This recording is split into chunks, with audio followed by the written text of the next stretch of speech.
Welcome to our channel. Today we how to withdraw tasks from Trello with card move and archive strategy. Quick tutorial step by step clearly. Open your Trello board where the tasks are located. Identify the tasks you want to withdraw. For tasks that are currently in progress, click on the card to open it. Review the details to ensure you're moving the right tasks. Select the Move option, usually located at the bottom of the card. In the Move dialog, choose the destination list where you want to transfer the card. Confirm the move by clicking on the Move Card button. Next, for tasks that are completed or no longer needed, navigate to the card directly. Open the card as before to access its details. If you are ready to archive, look for the Archive option usually found in the Menu option. Click on Archive to remove the task from the active lists. If needed, you can also choose to delete the card entirely by clicking Delete. To retrieve any archived cards later, open the Board menu.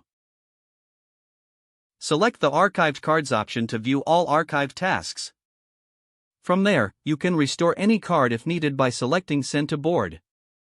This card will be moved back to the previous list for further action.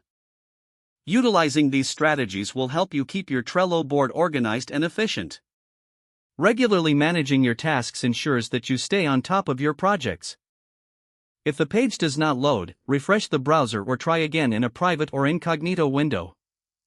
Make sure you are using the correct email address, then retype it carefully to avoid small typos.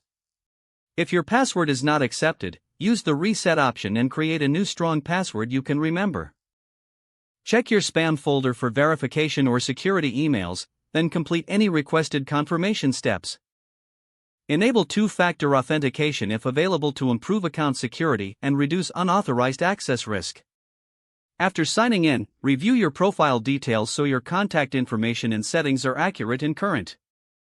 If you see an error message, note it down and try again after restarting your device and internet connection. Log out when you finish, especially on shared devices, to keep your account and payment information secure. If the page does not load, refresh the browser or try again in a private or incognito window. Make sure you are using the correct email address, then retype it carefully to avoid small typos. If your password is not accepted, use the Reset option and create a new strong password you can remember. Don't forget to like this video and subscribe to our channel for more step-by-step tech guides.